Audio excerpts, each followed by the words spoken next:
Inmediatamente después del lavado de los pies, San Juan nos presenta una serie de discursos conocidos como discursos del adiós. Escucharemos en este quinto domingo de Pascua estas palabras en las cuales Jesús se despide, va dejando instrucciones. En sus palabras vemos tanta consolación y fuerza para aquellos que lo han acompañado. Y es en verdad un discurso cargado de afecto, de sentimientos, de amistad, de amor sincero. Son palabras, sobre todo en este periodo de la historia, que humanamente podemos comprender, que son parte de la experiencia del despedirse, del prometer, del consolar y el querer hacer que el otro se sienta acompañado ante la inminente separación. Jesús conoce la tragedia humana por la cual están a punto de pasar él mismo y sus discípulos, la cruz. Pero a pesar de ello, sus palabras son de triunfo, ya perfuman de resurrección. Jesús intuye el dolor y la angustia que pasarán sus discípulos. Un poco como cuando hoy en día nosotros abrimos las noticias y nos sentimos desconsolados, un poco perdidos, un poco desorientados. Desde los primeros versículos del texto del día de hoy, del capítulo 14 de San Juan, notamos la fuerte consolación que infunden las palabras de Jesús. En el versículo 1 leemos: no tengan miedo, no se turbe su corazón. Y como remedio ante el miedo propone la fe. De hecho, el verbo crean, pisteuete, crean significa tener fe. Tengan fe, dice, en Dios y tengan fe en mí. Es verdad que cuando se tiene miedo y temor es cuando realmente no se tiene fe. En el lenguaje bíblico, tener fe tiene dos significados muy fuertes. Por un lado, tener fe es estar unido, como pegado, adherido, bataj.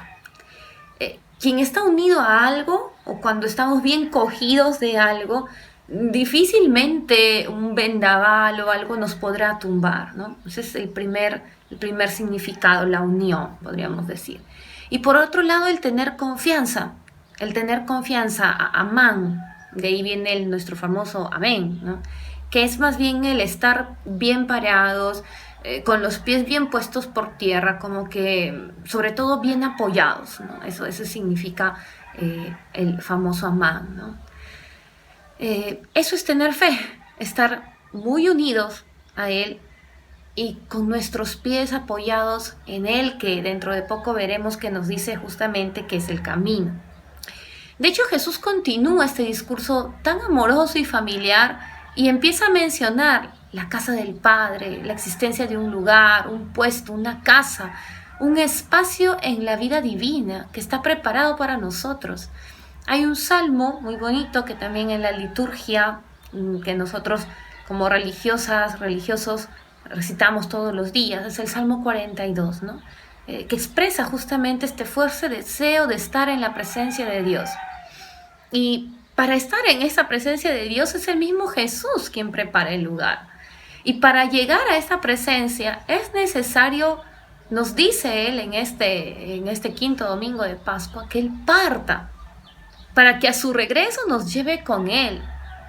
Estamos en un tiempo pascual y este discurso, a pesar de ser de despedida, en realidad nos coloca dentro de este misterio de la resurrección. Es como un signo de continuidad, que estaremos siempre juntos. Me voy pero regreso. Realmente es un lenguaje muy fuerte, marcado de ese amor que es capaz de dar la vida para que nosotros la tengamos en Él. Jesús continúa y al versículo 4 dice: donde yo voy, ustedes conocen el camino. Para quienes conocemos un poco el Evangelio de San Juan, seguramente recordamos en los primeros capítulos la pregunta justamente de sus discípulos, ¿no? Maestro, ¿dónde vives? Y su famosa respuesta: vengan y lo verán. Incluso un capítulo antes, estamos nosotros en el capítulo 14, en el versículo 13, Pedro le dice, ¿no? Señor, ¿a dónde vas? Y incluso le ha dicho: a donde tú vayas yo iré contigo, ¿no? El Señor le ha dicho: por ahora no puedes venir, pero irás después, ¿no? Son frases realmente alentadoras las que Jesús nos está diciendo. Pero es ante estas frases que ante este discurso, que dos de sus discípulos abren su corazón y inician a expresar sus pensamientos, sus dudas, sus razonamientos muy humanos, muy naturales, muy lógicos, podríamos decir. Tomás es el primero, ¿no? Que cuántas veces lo hemos catalogado como el incrédulo, cuando en realidad yo pienso que es una persona clara, simple, transparente, le gusta, es o no es, ¿no? Y él le dice, ¿no? No sabemos a dónde vas, por lo tanto no sabemos el camino.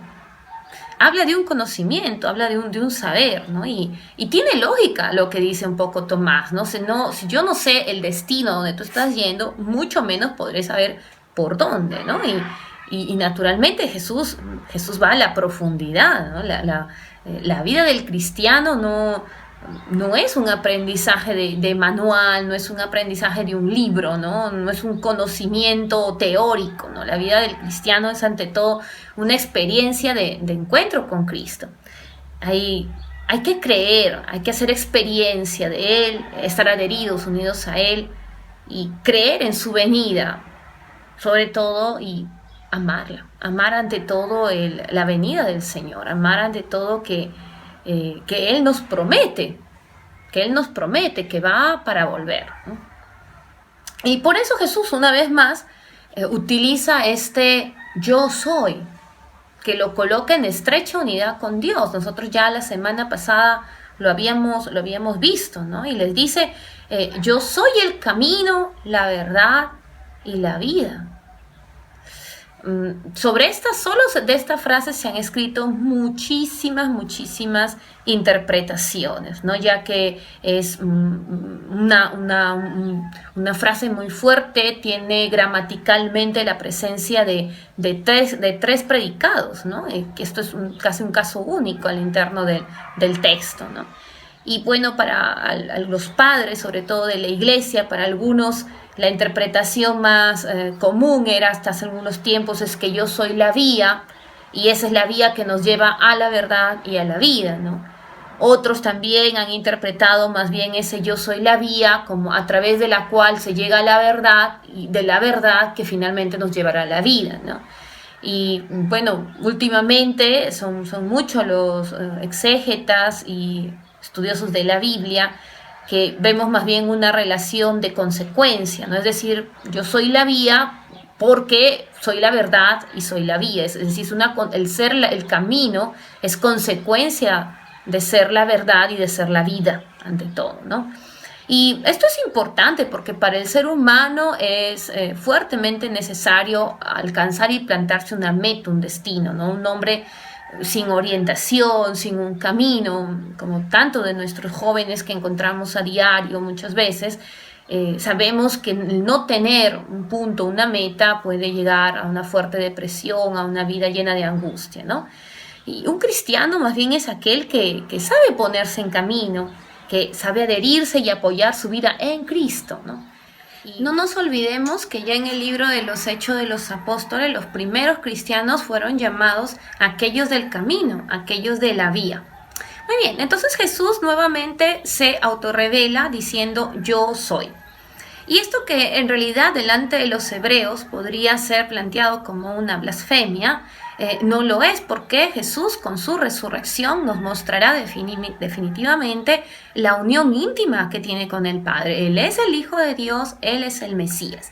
Y en nuestro texto de este domingo, ya en el versículo 3, Jesús nos mostraba este misterio de la resurrección. Recordemos que les dice, me iré pero vendré de nuevo, por ego palin erkomai. Entonces Jesús está afirmando nuevamente que es por medio de su resurrección, es por medio de este momento de pasión por el que está por pasar, por esta Pascua, valga la redundancia, es que también nosotros alcanzaremos esa unión definitiva por medio de él con el Padre. Y bueno, ahora tenemos a Felipe, que nuevamente, o podríamos decir, ahora sí, mucho más claro, va a pedir y dirá, ¿no? Muéstranos al Padre y ya con eso nos basta. Pero nosotros también podemos recordar que en boca del mismo Moisés, nadie puede ver al Padre, ¿no? Nadie puede ver a Dios directamente, sino moriría, ¿no? Moriría. Entonces, pero sí a través de Jesús. Es Jesús quien de alguna manera nos lo explica, nos lo muestra, nos lo revela, ¿no? Y Jesús entonces a este punto también va a hacer una serie de preguntas con esta finalidad, ¿no? ¿Cómo? Hace tanto tiempo que estoy con ustedes, que camino con ustedes, que me muestro como soy en palabras y en obras. Porque yo vengo del Padre y quien está en mí está en el Padre y yo estoy en el Padre. Entonces, hablar de conocimiento en el Evangelio de Juan es definitivamente acceder a esa vida eterna que nos viene dada gracias a la resurrección, ¿no?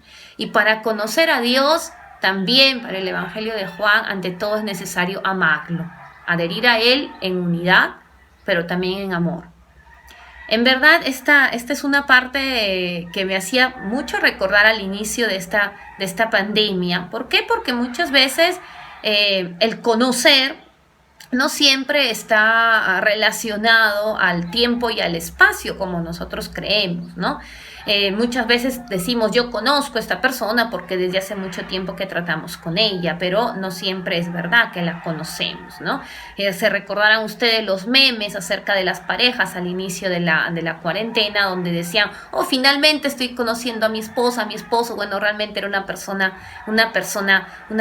simpática, ¿no? Bueno, sí, esto es cierto, ¿no? Querer conocer al otro de por sí no es dominarlo, no es poseerlo, sino más bien es entrar en la profundidad de su ser. Es en el observar, ver, quien me ve a mí, ve al Padre, con los ojos de la aceptación y de la admiración, aquello que el otro hace, aquello que el otro dice, y es así el modo en cómo lo vamos descubriendo, ¿no? Y por eso es que Jesús también hace este apelo, ¿no? Por mis obras, dice, por mis obras. Jesús es el Mesías, es el Hijo de Dios, y es por sus obras que las hace, dice, por medio del Padre que está actuando a través de Él, es que también nosotros podremos conocerlo verdaderamente. Y esta obra de Dios que Él nos vino a revelar, dice, puede ser aún mayor si creemos en Él. Es decir, si logramos verlos con los ojos de la fe, en una lógica de reciprocidad y de confianza. Yo estoy convencida que este quinto domingo, muy bien podríamos llamarlo el domingo de la confianza. ¿Por qué? Porque uno no hace un camino, uno no hace un viaje con cualquier persona, sino con quien confía o en quien se confía, en quien pone su vida, el camino, en quien cree porque sabe que es la verdad y con quien siente que será feliz porque obtendrá la verdadera vida. Quiero concluir dando un saludo especial a aquellas mujeres que a lo largo de nuestras vidas nos han enseñado el camino, que son muchas de ellas las que nos han llevado por el camino de la fe verdadera y que nos han guiado. ¿Por qué? Porque nos han dado la vida. Un saludo a todas las mamás, especialmente a la mía. Y sigamos en este mes de mayo celebrando a la Madre de Dios y Madre nuestra. Paz y bien. Tenemos necesidad de escuchar la palabra de Dios, pues no solo de pan vive el hombre, sino de toda palabra que sale de la boca de Dios.